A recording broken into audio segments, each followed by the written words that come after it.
Welcome back, everyone. General Fantasy Analysis. We're in here for our last video before our lockout for Thursday night game with the Storm and the Titans. So it should be a good game if you're a Storm fan, or if you've got a bunch of players in that team. I'd imagine it'll be pretty high scoring.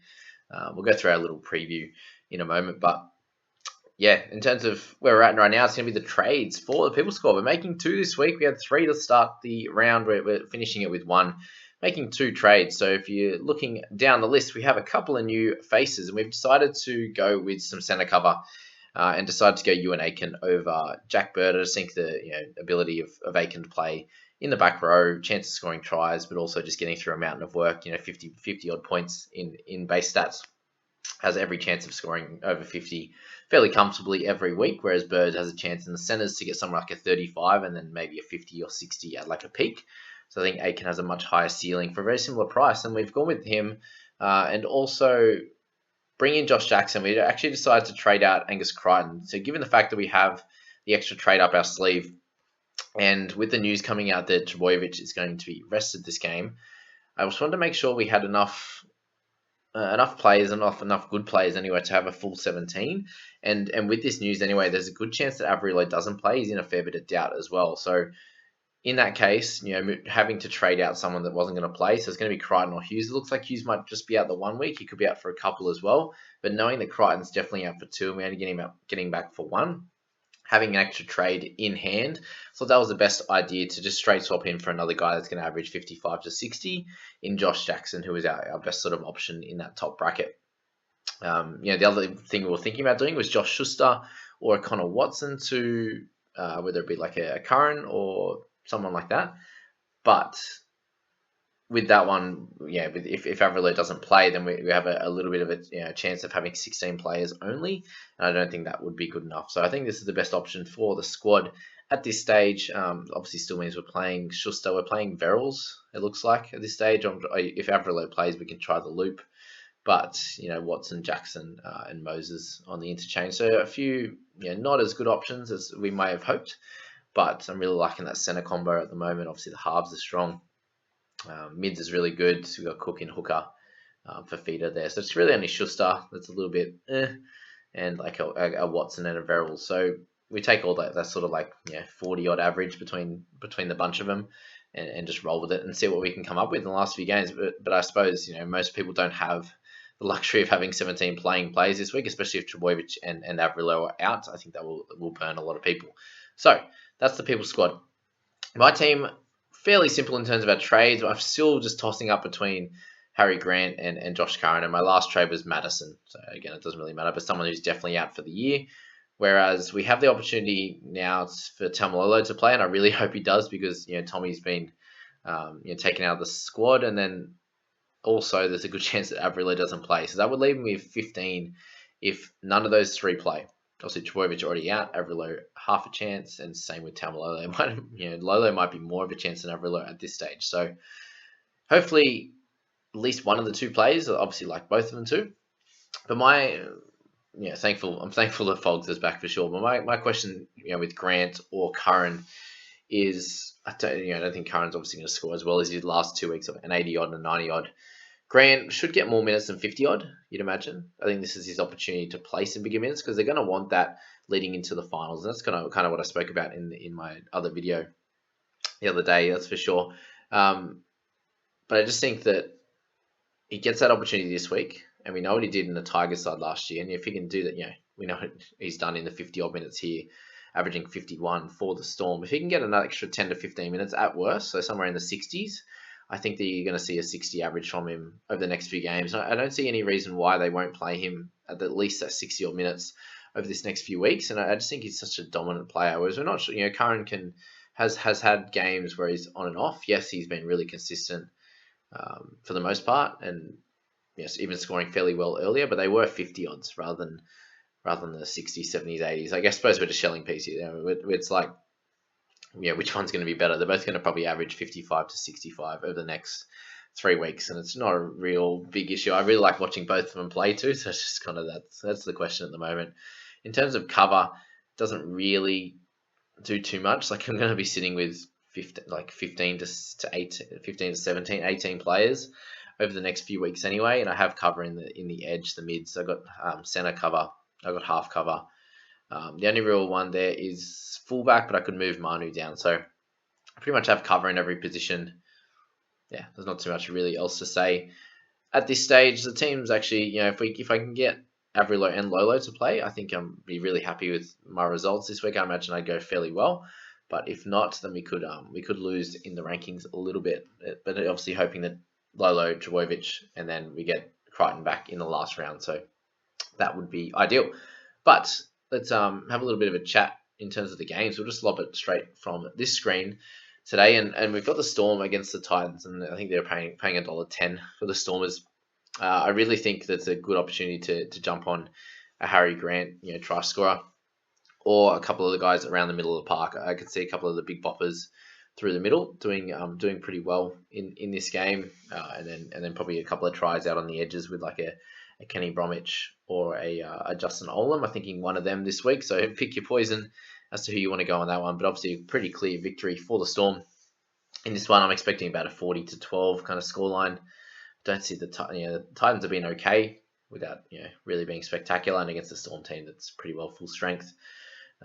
And we say that they bring Pack back in a full-time role, lose Hughes, and obviously arresting Smithy. So the majority of the teams there. Manly versus Raiders. Raiders had that real good couple of weeks run. They've fallen off the cliff a little bit, and Manly absolutely flying. Even without Tommy, I see it being a closer game, but I'm expecting like a 30-18 type of scoreline, or 24-18 to the Manly boys. No home ground advantage for Raiders, for example. I think is going to be a little bit of an issue for them. The game of the round, really, Panthers and the Bunnies. Who do we see in this one? The last two times that the Bunnies have played a really strong team, they've lost by 50, or had 50 put on them. Is that a chance of happening again? I'd say they're going to be very much aware of that fact, and they should bounce back a little bit more. They're in red hot form. Panthers are starting to come back into it. I think Panthers will see this as a really important game for them as well, given the fact that they haven't been very good for a long period of time here during the middle of the season, middle to back end of the season, and with Cleary back, I think it's their opportunity to really stamp their authority onto the premiership, and ensure that they're definitely the first or second best team in the comp. So I really see it being a closer game, and points looking at like a 22-20 kind of style. Enough points, but nothing too crazy. A fair bit will be placed on defense in this one. It'll just be interesting to see how much emphasis the Bunnies put on it. With them being that team that kind of will let a team in a little bit, and then they make a couple of errors, and they're like, all right, let's turn it on now and go from there. So I think it'll be a much closer game, and I think they'll have a little bit more focus on their defense in this one. So we move from that one into the delightful Tigers-Sharks game. Both teams sort of struggling at the moment, but still have a fair bit to play for. Obviously, if you can finish the rest of the year really well, Sharks still obviously trying to push for a finals berth. They'd have to win all three of their games, I believe, to do so, if it's even possible. I know that game against the Knights was really important for them, but I see this being pretty close, and then I'm probably actually tipping a Tigers slight win in this one. Just the Sharks just haven't been playing very well, unfortunately. Had a bunch of weeks there they were really getting back into it, and then just losing close games against not very good teams. So I think Tigers probably have a little bit too much firepower for this one. The Sharks have also had a few really average calls from the refs. So Tigers just in a close one, 18-16 with that one as well. I feel like all the lesser teams, the Warriors and stuff, I'm picking that like 18-16 because there's just a lot of errors in these games. All right, Knights, this is their one to shine, really. It's the Ponga show. I'm thinking, at least one try from Ponga. Do you go strong on the left side in tries? Do you go for a best? Do you go for Tuala? Do you see Mitch Barnett scoring on that left edge as well? I think that's, he's been running really good lines lately. I can see, a mixture of those guys doing really well, and Knights putting 40 on the Dogs in this one here. I just think they need to bounce back after not playing very well, but still sneaking away with the win.